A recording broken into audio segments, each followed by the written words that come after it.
Amanda Cadabra and the Twilight Toxin by Holly Bell.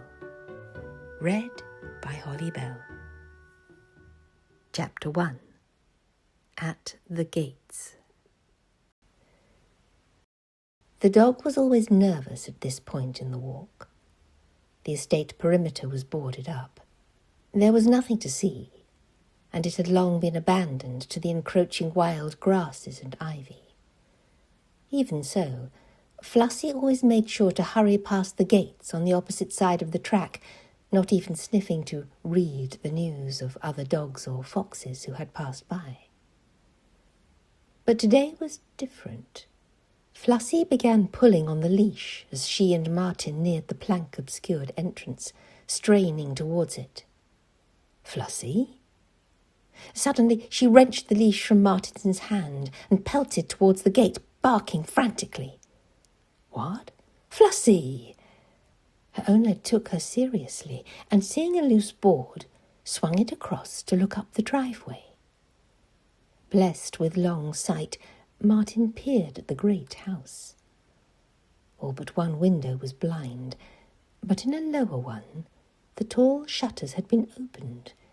It was just possible to make out a table and something on it. Could it be? Surely not. But Flossie was growing more vociferous by the minute. The first task was to calm the dog. Martin picked up the quivering animal, ran with her past the borders of the property, and held her, speaking soothingly to her. Finally, Flossie was quieted enough for the call. Martin was an organised man. On his phone were the numbers of the gas and electricity supplier, the water board, his doctor, his dentist, the fire brigade, and the police station. The phone was answered at once. "Hello, Bodmin Police Station. How can I help?"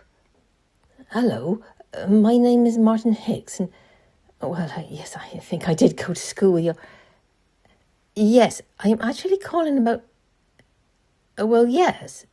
No, I'm not sure if it is an emergency. Look, it could be nothing. I really can't be at all sure, but Flossie's been going mad.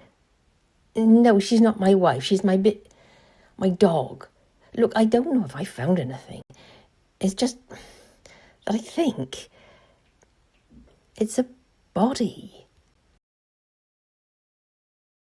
Detective Inspector Thomas Trelawney of the Devon and Cornwall Police, on permanent loan to the Met on special low-key assignment to Sunken Madley, poured milk into his perfectly brewed tea. He walked back to his desk, where a shaft of mid-morning sun was cast across his handwritten notes. He was hoping that a reviving beverage and a dip into the tin of shortcake biscuits, presented to him by his kindly landlady, might give him some inspiration. Trelawney took his mug over to the window.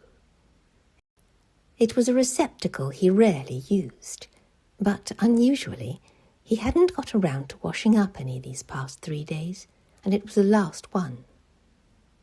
A gift from Joan the post lady and Jim, her husband and local caterer, it bore the legend, "I like big busts and I cannot lie."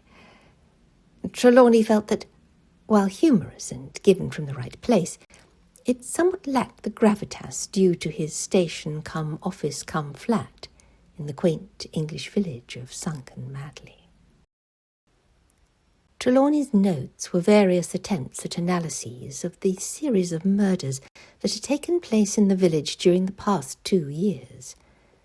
Try as he might, any connections continued to elude him. Not that he'd had as much time with it as he'd have liked. Trelawney was also on secondment to Barnet Hill Police Station, which kept him busy. Although the inspector, as was understood by his superior there, always deferred to the priority of any matters pertaining to the village, and of course, Amanda Cadabra. Amanda Cadabra, who had got under his skin from that first moment in the cottage.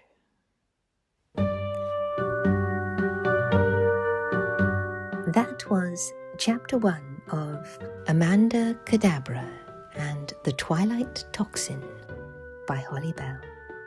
Read by Holly Bell. Available in ebook and paperback from Amazon, Kobo, Apple, Google, Barnes & Noble, and others.